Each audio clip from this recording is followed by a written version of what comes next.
మొన్నటి assembly elections results తో BRS పార్టీలో పెను మార్పులు వచ్చాయి. క్యాడర్లో అయోమయం మొదలైంది. నేతల జంపింగ్లు పెరిగిపోవడంతో టెన్షన్ మరింతగా పెరిగింది. దీంతో కేసీఆర్ రంగంలోకి దిగాల్సిన పరిస్థితి ఏర్పడింది.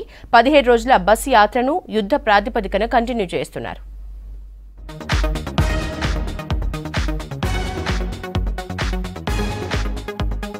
జిల్లాల్లో బస్సు యాత్ర చేస్తున్న బీఆర్ఎస్ చీఫ్ మాజీ సీఎం కేసీఆర్ సోషల్ మీడియా ప్రచారంపై ఫోకస్ పెట్టినట్లు తెలుస్తోంది.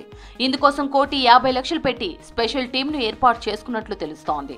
ఈ టీం సభ్యులు చిన్న క్లిప్ కూడా మిస్ కాకుండా రికార్డ్ చేసి సోషల్ మీడియాలో ప్రమోషన్ చేస్తున్నట్లు పార్టీ వర్గాలు చెబుతున్నాయి. ఎంపీ ఎన్నికల్లో అధికార పార్టీకి ధీటుగా సోషల్ మీడియాలోనూ క్యాంపెయిన్ చేస్తోంది బీఆర్ఎస్.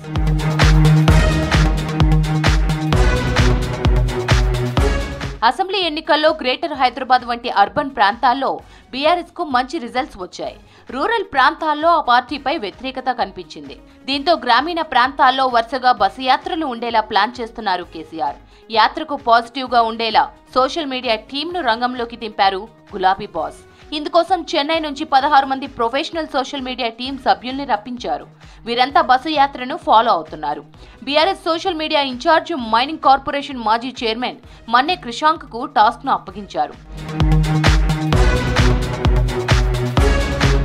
పార్లమెంట్ ఎన్నికల ప్రచారంలో బీఆర్ఎస్ ప్రభావం చూపడం లేదన్న చర్చ జరుగుతోంది. దీంతో కేసీఆర్ బస్సు యాత్ర హైలైట్ అయ్యేలా సోషల్ మీడియాను వాడుకుంటోంది బీఆర్ఎస్. ప్రతి చిన్న సన్నివేశాన్ని, సంఘటనలను రికార్డ్ చేయడానికి హై టెక్నాలజీతో సినిమాటిక్ కెమెరాలను చెన్నై నుంచి వచ్చిన టీం సభ్యులు వాడుతున్నారు.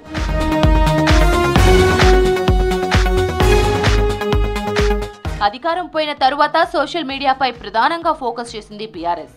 అటు గ్రామీణ ప్రాంతాల్లో కేసీఆర్ బస్సు యాత్ర పార్టీకి ఎంతవరకు కలిసి వస్తుందనేది ఆసక్తిగా మారింది.